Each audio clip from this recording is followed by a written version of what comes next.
Curve sketching, everybody. Okay? Yay! You said this is a pain in the butt? No, curve sketching. Curve sketching is not a pain in the butt. A lot of what we're involved with curve sketching is a lot of it's stuff you've seen from pre-calculus, kind of rehashed. It's basically doing a lot of things we did in pre-calculus, but we're adding on the first and second derivative tests to it to essentially be able to draw a graph from scratch, essentially. Test questions are this Saturday. Sure. All right then. Okay. It's the second, right? All right. Yeah, today is November 2nd. But curve sketching is using a lot of stuff we looked at in pre-calculus, again, but it's also incorporating what we know from calculus so far, so it kind of brings it all together, okay? When we do curve sketching, there's actually going to be two types that we do, or two kind of major concepts. The first one, what we're going to focus on today, is going from the curve, from the equation to the graph, okay? What we're going to see tomorrow, okay, is going from graph to curve, from graph to the original equation, or using the graph to graph something else, okay, which is a common exercise. And your AP question this week is going to be on curve sketching, okay?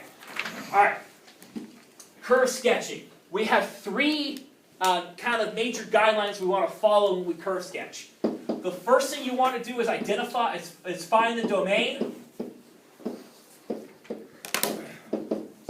Okay? And identify any problem areas.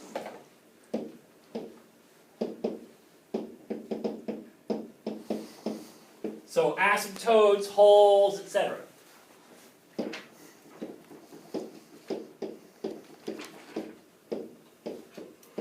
Okay? Also, too, sometimes people like to throw in finding the range as well in this. However, as we've seen so far, how important at the end of the day is the range? Not really. If you know your x's, you get the range kind of free. But the domain is important. So that's our first step. Was this any different than how we would approach a graph in pre-calculus? No. Not really. You'd find the domain and then find any problem areas. So that's fairly straightforward. Okay? Step 2, find all x-intercepts, the y and the y-intercept.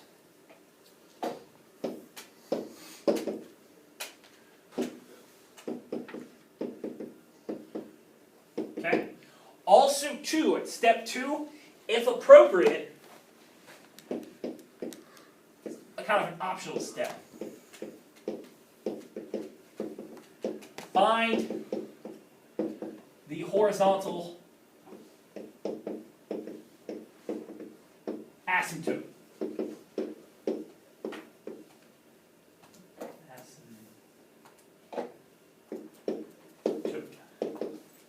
Okay? Find the horizontal asymptote. Basically, that's what you do in step 2. Finding the horizontal asymptote, notice how it says if appropriate. The reason for that is because there's functions that we encounter all the time where it's very clear there's no horizontal asymptote. Okay? For example, I gave you a regular old polynomial. Is there a horizontal asymptote? No. There's no reason to bother with it. There's no reason to look for it. It's not there. Okay? However, I can give you like a rational function. There's probably a horizontal asymptote. There's something. And we might want to look at it. Okay? You do that by taking the limit as infinity. Okay? What we saw on Saturday. Okay? All right. The third and final thing here. Okay? This is where you're actually going to use the calculus. Okay? Use the first and second derivative tests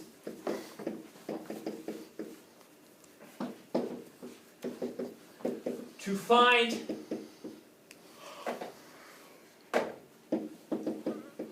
all critical points or critical numbers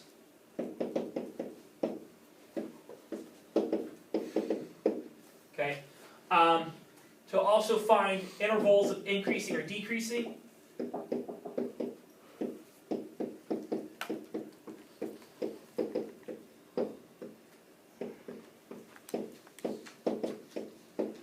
and concavity. basically page 3 of the test, okay? The one where you had the graph, yep. Okay. You're gonna do that, all that together, okay, in that third step, okay? So that ties in the kind of the first and derivative, second derivative test. This is where things kind of diverge from what we did in pre-calculus. Because in pre-calculus, we would simply put, we would just look at, we'd look kind of at the first two things and then kind of get our graph from that. Here we're adding this on here, and we're going to get a much more detailed picture if we actually go through. Okay? So it is rather fun, or rather special. Okay? Alright, with that in mind, now that you've seen all three basically steps of this thing, how to do a curve sketch, let's actually sketch some curves kind of following this method. Okay? So let's do our first example. Okay?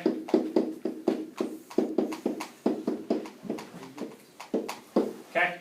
Now let's see, I want to choose one that's good and scary. No.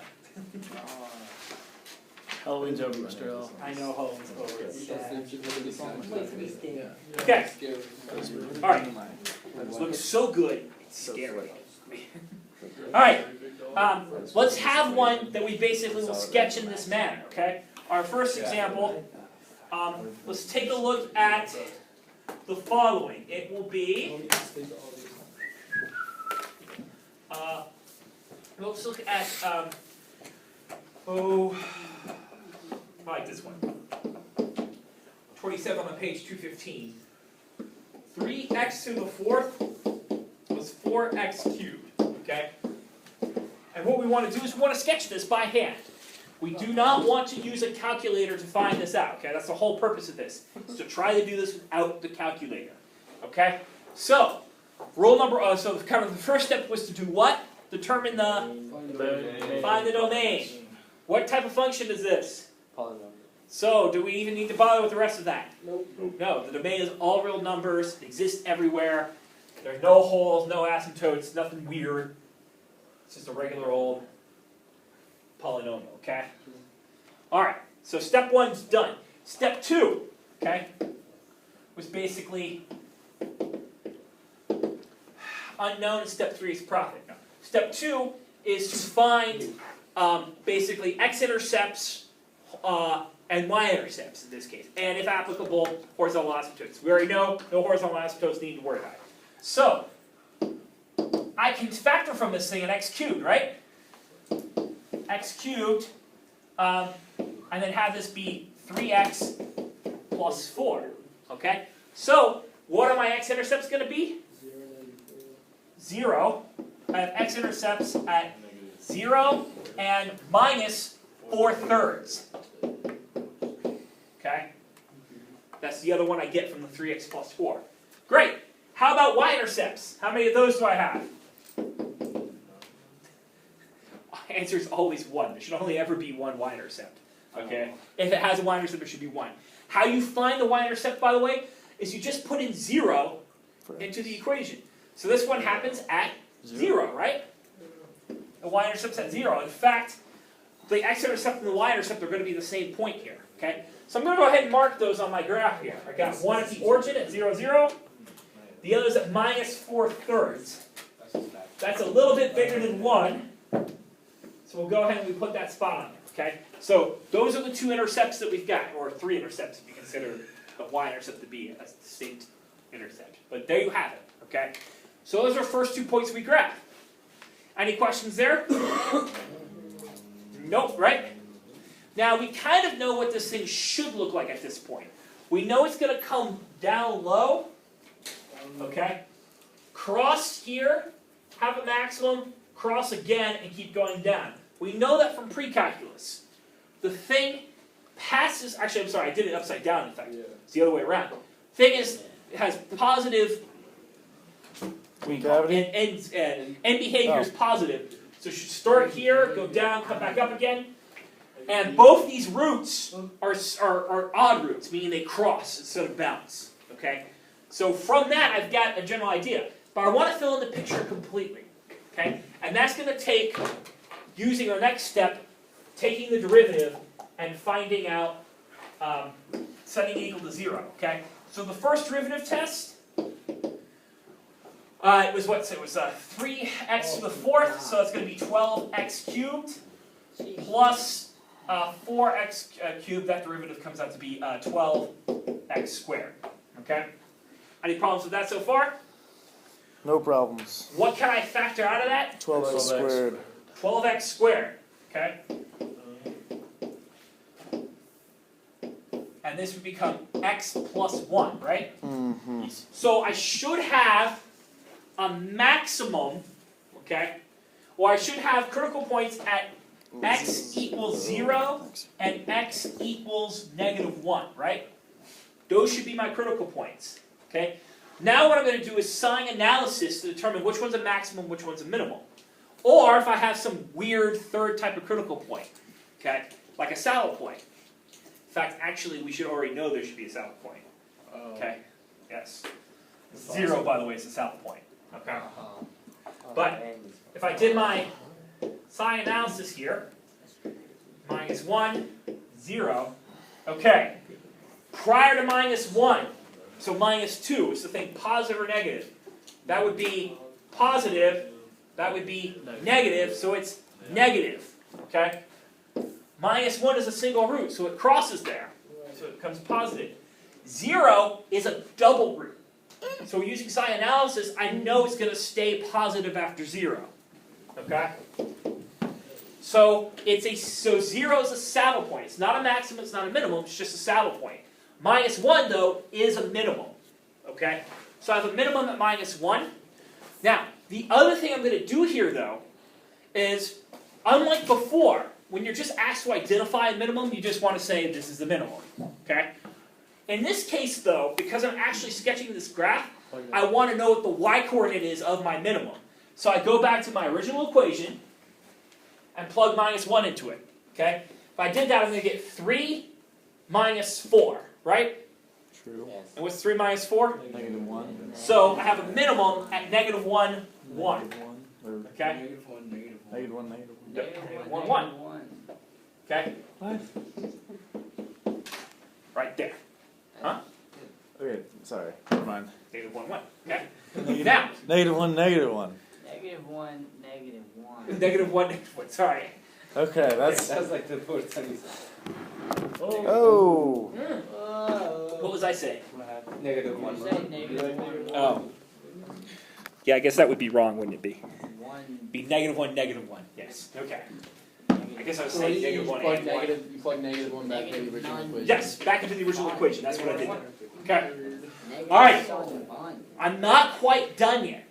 There's a possibility, in fact, actually I know there should be, because of that saddle point, a point of inflection somewhere. Okay? So, I have to do the second derivative, y double prime. Okay? If I did my second derivative here, okay, I'm going to get 36x squared plus 24x. I can factor out of this whole thing a, like a 6x? 12x. 12x actually, yeah. Okay? And I'll be left with 3x squared plus 2, 3x plus 2, right? Yep. Okay?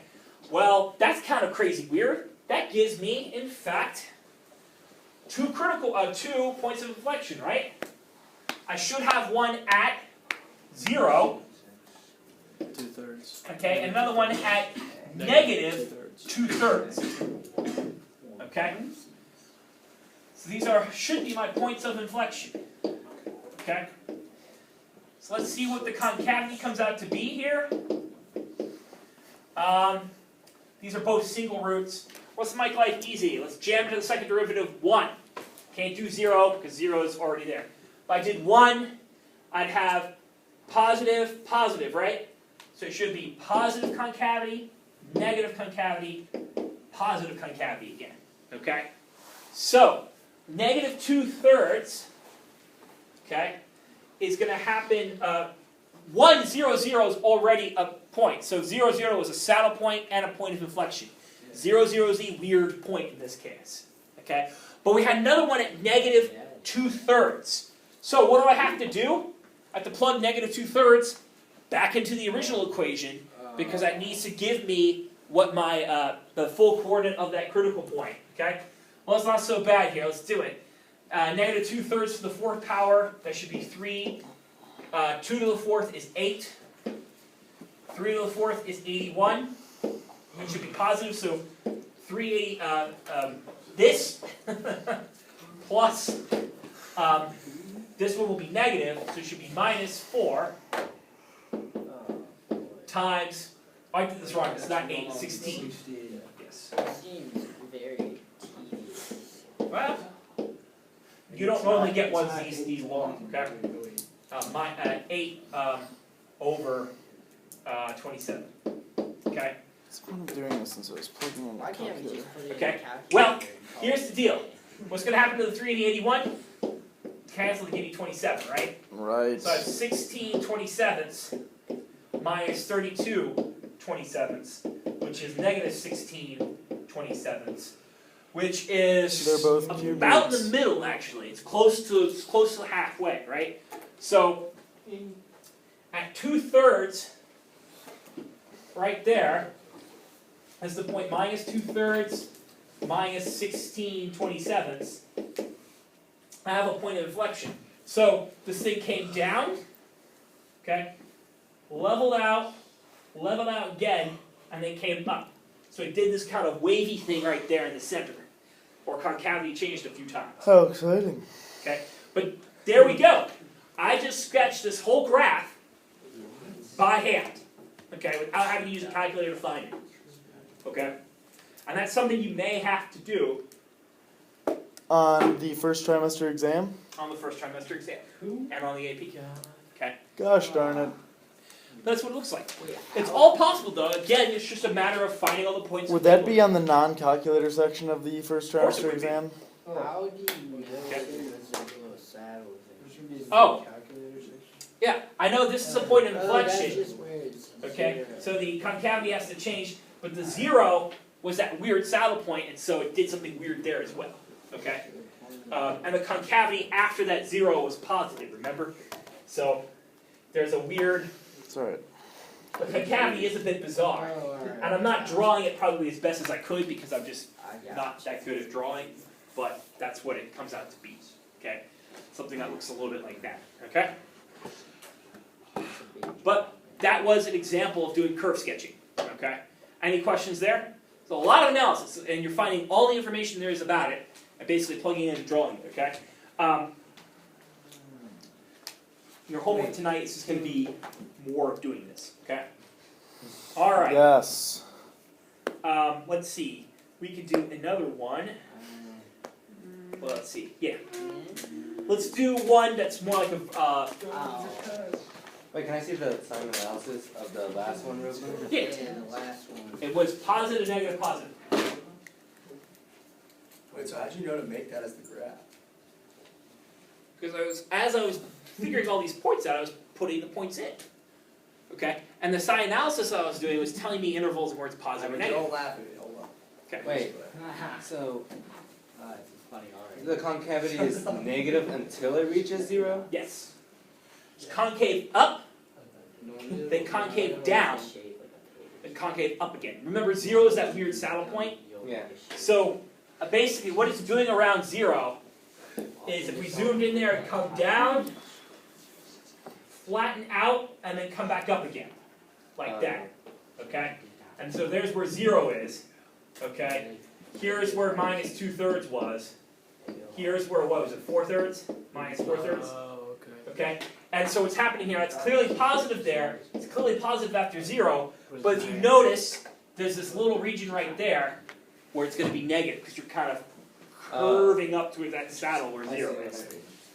Yes. By the way, actually, you just saw, if you have the first derivative gives you a saddle point, it's also going to be a point of inflection. It would be both. It would be double duty. Okay? It's like an ultra critical point. The negative. That negative one. Okay? But that's how we get that picture there. Okay? Alright, you done? So that's essentially the bottom of the graph zoomed up. So you can see alright. things. Okay? So Alright. If it had been say it was positive between negative 2/3 and 0, it would just look normal. It would look normal, yes. In fact, 2/3 wouldn't even be a critical point. Alright, point of Wait, function. between negative 2/3 and 0. The concavity is negative, Okay. which is Yeah, why yeah, yeah. So this is basically- how we got that picture, basically. Yeah, okay. Now Okay. I'll follow Because I use my critical points, because I know what those are, and so I map those out, and then the concavity, know how that goes. I also know from the first derivative, I was descending to negative 4/3, Okay. and then rising to 0, and then rising after 0, because 0 is that saddle point. So So- you're descending, how do you know to go below the... Oh, the x-axis? Yeah. Because we had x-intercepts. One at -1, one at, or x-intercept at negative 4/3, excuse me. Yeah, the negative 4/3, that's on the I'm sorry, x-axis. this is not negative 4/3, this is -1. Yeah. That was my bad. You're not gonna hit the hole. Okay. Here's where the negative 4/3. So we had an x, That's what you're really concerned about. was it, and the negative, okay, so that's the axis. Like that, okay? Better? So that's so we started below the x-axis at negative 4/3. Or like Well, Wow. negative we started 4/3 high, crossed at negative 4/3 where we had an on the x-intercept. x-axis. Yep. Came down, stopped at -1, that was our minimum. Yes. Rose back up to 0, which was a saddle point, and then kept going up after that. Okay, and kind of filled it. So is this how they plan racetracks? Racetracks.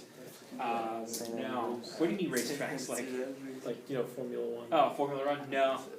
Well, I know with like, You get good at the golf I know with like NASCAR, they just make an oval. of the windy variety. It's an oval though. Yes, anyone could be a NASCAR racer. Was All that you have to do serious? is drive Not to what's it, true. the left. Oh yeah? You think you could do Have you that? seen Rush? Rush is intense. I have a legitimate feeling that NASCAR driving is really, really hard. It's unbelievably hard. It's difficult because the cars themselves actually have there's no power steering, there's also no AC, so it's very physically demanding while you're in there. And you have to, obviously you are moving at like 170 miles per hour. And if you can So- tell me that you can concentrate for 7 hours straight, So it is more of an endurance. The whole thing about NASCAR racing is the cars, a lot of it's in the minutia, a lot of strategy in the races in the minutia of what you're actually allowed to do to the car, yeah. and also to planning your pit stops and things.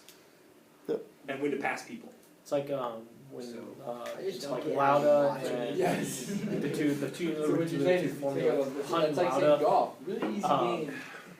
It's like Hunt beat Lauda, but his car was his Formula One race car was too wide in the wheels by like not even that, like by centimeters, almost millimeters, and he got disqualified. Yep. Because again, the whole idea is they're trying to make the cars all equal. Yeah. I still don't know how people can watch it. All right, YouTube replays are not the way to play last night. let's take a look at a different one. Okay. Here's another one we're going to look at here. We're going to graph. I'd take some precedent to throw an interception. It's disgusting. It is kind of crazy. Second example. Okay, we're probably going to run out of time in the middle. So second example, we look at y is equal to x squared minus 2x plus 4 over x minus 2. Okay? That's what we've got there, right? So my first question is, domain, what's it going to be? It can't equal to Anything but x equals 2, and x equals 2 is going to be a hole not a hole, or an asymptote. Vertical asymptote. Okay? It's only a hole if it happens to also occur on the top, and in this case it won't. Okay? So, my domain, everybody listen up. Domain is all x except x equals 2, which is a VA at x equals 2. Okay? Notice how, just to save myself the trouble with the notation, I just wrote that out in words. Remember, you're always allowed to do that. And it's in the long run, you know, if it means you get it correct, it was the better way to do things. Okay? If you're worried about your notation, use your words. Okay? Alright, so on my graph here, I'll go ahead and mark my my vertical asymptote, right there. It's at x equals 2. Okay? Step 2, intercepts. Okay? Easy one to find will be the y-intercept. That's the one I'm going to start with. What's the y-intercept going to be? -2, right? Yes. 0, 4, 0, -2, just -2. Okay? So there's my y-intercept at 0, -2. Okay? So, go ahead and write that down. Gives you a minimum of 1. How about x-intercepts? This is a rational function. So when you have a rational function, finding the x-intercepts are actually fairly easy. All you do is set the numerator equal to 0. Is x squared minus 2x plus 4? Does that actually have solutions? No. It can't be factored, and if you actually popped it into the quadratic formula, you discover quickly that you'd end up with a negative square root. Okay? So it actually has no solution. So there are none. Okay? And if you want an explanation of why, putting this all in, it's minus 2, so 2 plus or minus the square root of 2 squared, which is 4, minus 4 times 1 times 4, all over 2. So it's 4 minus 16, which is -12. Can't do that, okay? Okay? So we don't have to worry about those. Now, this is also a rational function, right? So the thing should have what? Horizontal. It should, or it might have a horizontal asymptote. Okay? Now, if you remember from pre-cal, what was the quick way to tell? Derivative. The Compare the top and the bottom, right? Right. What's the degree of the top? It's 2. What's the degree of the bottom? 1. So is there going to be a horizontal asymptote? No. Instead, there's a what? 0. Slant asymptote, right? Oblique asymptote. It should be. Okay? We could go through and find that slant asymptote. You would do so by actually dividing x squared minus 2x plus 4 by x minus 2. We could do synthetic division on that real fast. Yeah, we can. That's- That's 2. Are we doing those right now? Yeah, we're going to do it right now. Okay? Let's just throw that out. So Then it's there's- 1 minus 2 and 4. Oh, those. So, Not those. 1, 2, 0. I'll get these out. 0, so there's a 4. 1 at x. X squared minus 4. There's a horizontal asymptote at x. Okay? What about the remainder? Remainder doesn't affect horizontal asymptote. How'd you get X out of that? Yeah. Where's X? Where's X? Where did Guys, come from? synthetic division here. Okay? I remember that. Bring down the 1. 2 times 1 is 2. Gave us 0. 2 times 0 is 0. So X squared That minus was 4. 4. Now x squared minus 4. Remember, it was x squared to begin with. So this is going to be the x term, the not x term, and then the remainder. Okay? Oh, you didn't draw. Then what do you do with the remainder? Oh, Well, the remainder doesn't affect oblique asymptotes. Okay? So Remainder it just doesn't matter. Doesn't matter. The only part that matters is the non-remainder part, which is x. Okay? Interesting. So, Interessante. you have a slant asymptote at x, basically. Okay?